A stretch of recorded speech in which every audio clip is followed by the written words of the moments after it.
Hello! Welcome to day 2 of Rock the R.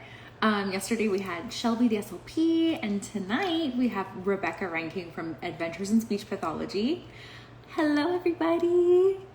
So tonight we're going to be talking about articulation versus phonology when approaching treatment for kids who have trouble with the R sound, which I think is something that can be kind of confusing. So I'm excited to talk to Rebecca about it, because she is just the phonology queen as far as I'm concerned. So let me see if I think I can invite her to join. Sorry. So the goal is short and sweet, which is going to be hard because Rebecca and I can chat. Hey! I need a drink of water. I've just been kidding it.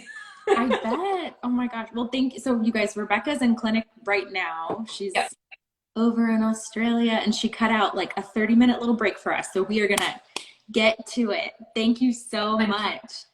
Because I usually waffle, so I'm going to be succinct. I appreciate it. So this is Rebecca Ranking from Adventures in Speech Pathology. She has some of my favorite speech therapy materials for speech sound disorders, especially personally, my favorites are the Phonology resources, which she just came out with her second handbook for phonology based on the cycles approach, along with Amy Graham, who I'm having tomorrow night. And she's got therapy videos, EBP tips. Like, she's somebody who I always trust what she puts out, because one, I know your quality, and two, you know the research. Like, you even know the researchers. So pretty awesome. But yeah, and she works at a private practice. Still learning. Modest, but yes, we all are. That's why we're here. I think that covers it. So I'm going to get straight to it, Rebecca, unless there's anything you want to add. No, let's just go into it. All right, so first question. What are your best tips for assessing whether a child needs a phonological or an articulation-based approach? Okay, I'm going to put this out there, and I find this really, really hard. Like, it's so confusing for me, sometimes during assessment and even in my first and second session, trying to figure out, is it phonology, is it articulation, or happens a lot, is it a mixture of both, and how do you tease them apart? So I'm just going to put, I find this hard. I think when I first start to hear this R, I'm deciding, is it a distortion that I'm hearing, or is it definitely like a W substitution? And just to know, in Australia, we don't have your vocalic R. So I'm not talking about R at the end. I'm talking more about R at the start of words, middle of words, and in clusters. So I'm really, really looking at that first. Is it a distortion, or is it like definitely a W? And I really, really look at the lips to help me with that, because sometimes, as you know, a distortion, well, yeah, it's kind of what I'm doing, and you kind of have to get in there and look. So if I think, like, in my head, definitely a W, like, you know, read is weed, and they're definitely doing that. I actually, in my assessment, I actually like to probe with minimal pairs to see what the child does when I confront them with this. And I like to know if they can actually hear the difference. I think that perception is huge. Can you actually hear the difference between what you're saying? Like, do you perceive these two? I'm going to show you. Do you perceive these two words as different, or are you perceiving both of those words as the same thing? That's like your first step, I think. You've got to figure out what they're doing. And even just laying some cards out and asking them to point to the one that you're saying, just to hear. That's really good. To try to figure out like what's going on. Yeah, and so I saw a comment come through. I love all those points. I agree wholeheartedly. I saw a comment come through saying so many kids have both distortions and substitutions, but I think that's what Rebecca was saying, and that's what I found too. So many kids have both going on, and you need to approach both with the appropriate. So it can be hard to do it side by side like that, but you know, I was just reading something this morning actually, and this was the same thing, and it's trying to do the tease apart, like what is it? And I don't even know if it's as much tease apart, but it's like, is it 60% I can't make the contrast and 40% like the articulation side of things, like I'm just not getting my tongue, like what's making the biggest impact. And so the article I was reading this morning, they actually started with a minimal pairs approach with a child that did that, and it worked. But the child also had other substitutions, like I think for S, it was another substitution. So minimal pairs worked for this child for RW, but it didn't work for sibilants. So even though they did minimal pairs sibilants and it made a bit of growth, they ended up having to change and then do more of an articulation approach. So they started off with, you know, phonology, I guess, and they got so far, and then they had to change and kind of tidy it up with articulation. And that's sometimes how I perceive and how I go ahead with this R and with this glide. It's where do you start? What do you think will make the biggest difference? But definitely, I usually start with a little bit of minimal pairs at first, because I want to know that they can make them sound different, and that this isn't weed and this is weed, because they both shouldn't be weed. Mm-hmm. Yeah. I had a good one yesterday. I tell you what happened when I did him. When I this is the first time doing when I did this with him and I pointed it out, he was like shocked, like, what do you mean I'm saying them the same way? Because he wasn't connecting up here, right? He wasn't connecting up here. So as soon as I said that, and I said, no, you just said weed. We're not doing that one. We're doing read, like read a book. And then he looked at me, and then I said, try it again. And he immediately tried to change the way that he said it. So on his own, he's kind of like, I need to make them sound different, because I actually used cards and said, no, they're the same. Yeah, I started to pick that if I want Rebecca to know about the one I'm talking about, I have to make it sound different, because she's thinking this one.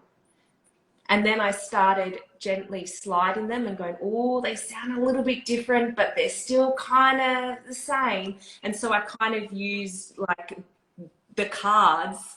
And then if they were like really different, wow, you made them sound really different. Or they kind of still sound the same. Or it's like weed. It's like, oh, you started and then they sounded the same again. So I used my cards as visual feedback to let that child know what I was hearing. But it clicked up here. I love that. I've been using a lot of like self-rating scales, but for a little one, I feel like that is so powerful. I love that. Yeah.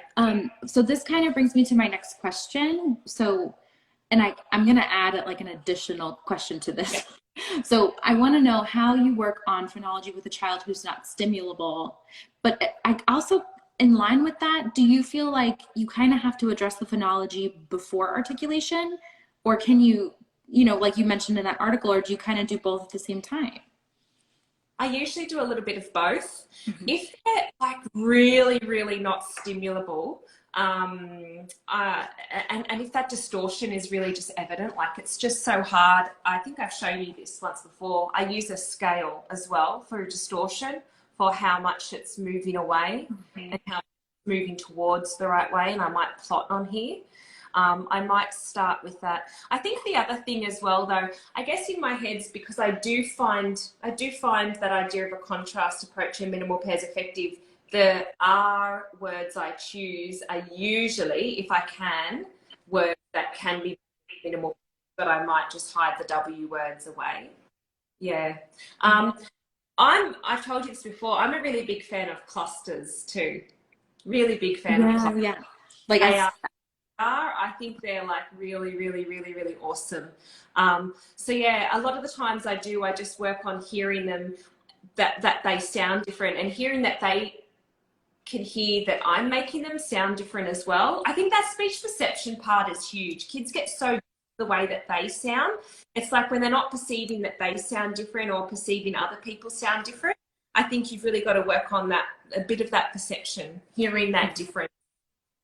Definitely. Another thing though, when you've got older kids, I think it's super important to see if when they spell, if they're spelling with a W. Yes. So I think if you've got school age, one of the things, I might make up like a funny word. Okay, my word is like, I've got to think of one now.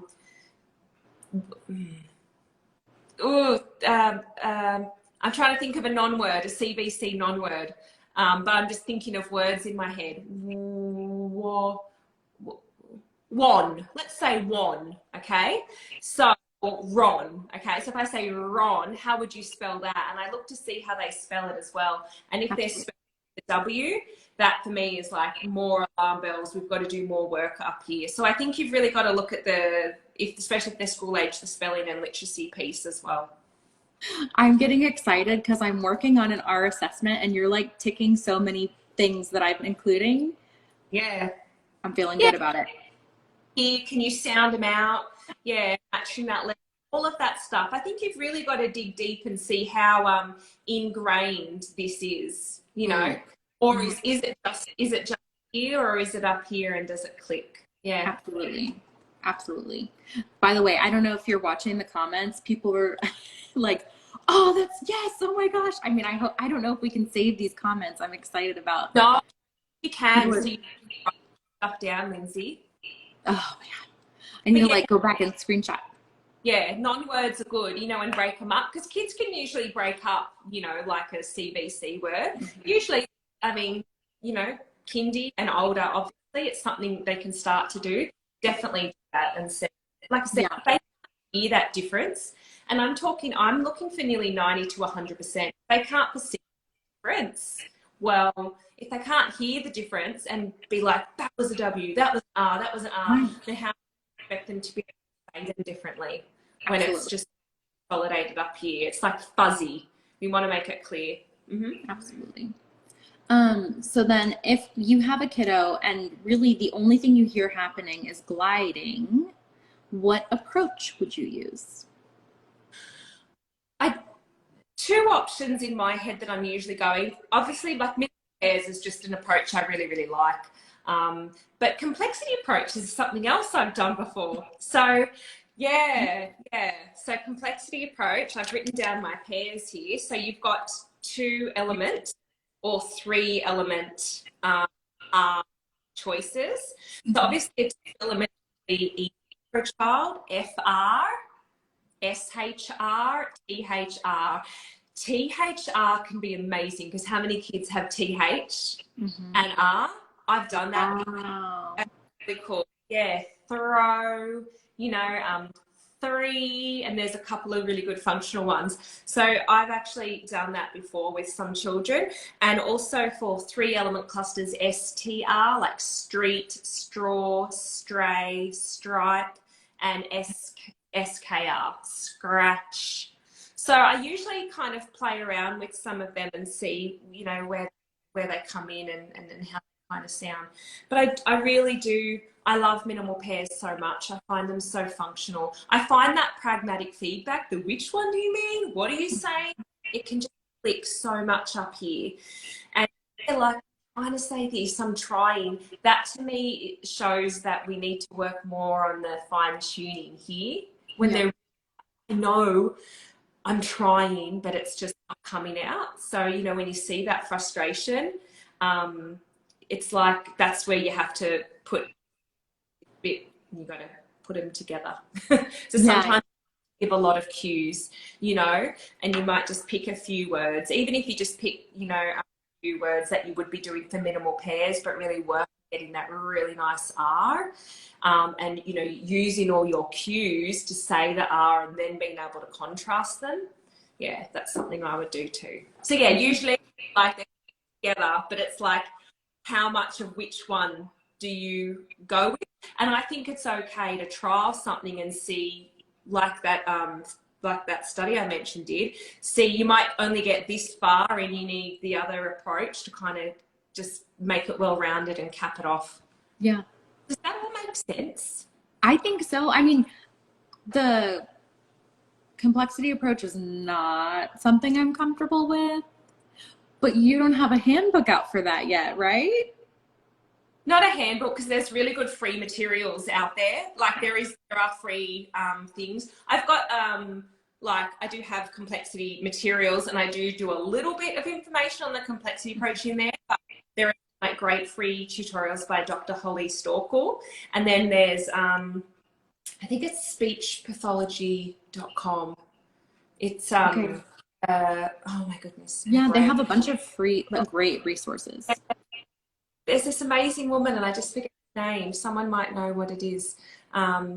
It's got three. She's got like three. Jennifer Taps Richards. Okay. Yes. SL Awesome. Thank you, Amy. Amy's watching. She's got awesome stuff on there as well. Yeah, Jennifer Tap Richards. Thank you. Awesome. Yes, I'm up there. Sorry, I'm like I said, I'm in the middle of like my No, you're awesome. You're awesome. hearing all of that. But like I said, it's not clear cut, and you have to give yourself grace. And sometimes the best grace as a speech pathologist you can give yourself is I'm still trying to figure it out. And sometimes it takes a few sessions to figure out the right cues, the right approach, and then we go hard with intensity and things like that. Sometimes you've got to play around and really figure out what works for this child. What do they need? Because every child is individual. So your art, for me, my art therapy, every single child is different all the time because you have to add in all their special little ingredients to figure it out. Love it. My TED talk. Seriously, the comments, Rebecca, I'm like watching those and listening to you, and people are just loving this, and they're so grateful for these awesome tips. So, so last little question, if there's any tools, well, you've kind of talked some, but are there any other tools for approaching all of this that you want to mention, or any closing thoughts? No, not really. I answered the question. No, I think I've answered it. I think, like I said, visuals are super important. Drawing something like this up and plotting, it helps kids know. Get your minimal pair cards and show them. I think showing is so helpful. Showing is super helpful. Oh, actually, another thing that I'll tell you that I really, really like with minimal pairs is, okay, here we go. Let's say you've got wing and ring. I wouldn't have my card. I'd have like a cool toy. Like I've got ring toss. Oh, yeah. The target word, like a motivating, fun game. And so if they want to play ring toss, they have to say ring. And so if they don't, I give them the wing card, and I'm like, what? You want the wing? There you go. I'm going to say ring, ring, and then I throw it. And sometimes that FOMO of like, no, I want to do that. It's real motivation for that child to even try to make them sound different, try to make that contrast. It's super motivating. So in my head, I usually list, motivating activities with my minimal pair words, but the R has to be the exciting thing, and then it's just boring W. And that makes totally sense. Yeah. They're like, I'm going to say it different because I want to do that. So that's my life. I love it. And getting those high trials, you're so good at it. Yeah. Okay. But like I said, with R, I'm always finding I pretty much always have to give a lot of support for how to say it too. Yeah. I don't not that too. There's always that component. So it's a mix. And I think that's how I've usually always found it. It's usually a mix. It's very pure, just like a click for me. Usually there's this and this together.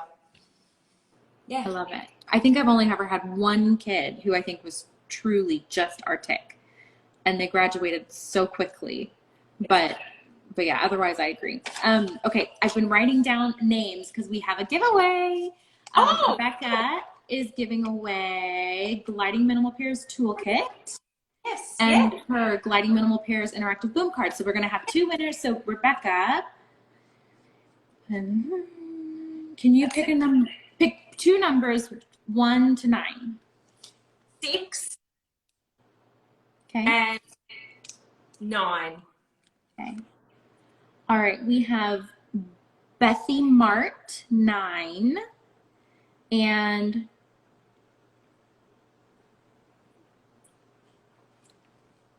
Lindsay Lemon? I wrote it down. Is that y'all? I don't know. I'll find y'all.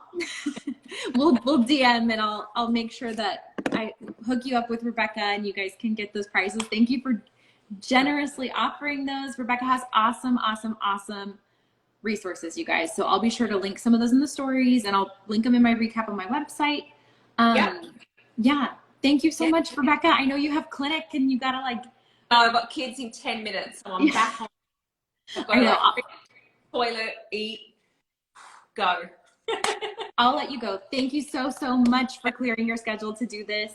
Yeah. You guys make sure you're following Rebecca, and I'm going to link some of her helpful resources in my stories. And yeah, we'll see you guys tomorrow night, 7 p.m. Mountain Time, 8 p.m. Central with Amy Graham. Woo! All right. Thank you. Thank you, Rebecca. Bye. Bye. I wanted to let her go. Also, I fixed the link for the freebie, the email freebie. So if you guys go to speechythings.com/rock-the-r-freebie, then you can sign up there. Many of my guest speakers are generously donating like a page or something that we can put together to give it to you guys as a freebie. So all of these links will be on my stories and on my website, and 20 minutes so far is the going time for these lives. But thank you guys so much for being here, and I'll see you tomorrow or in stories, whichever happens first. Bye.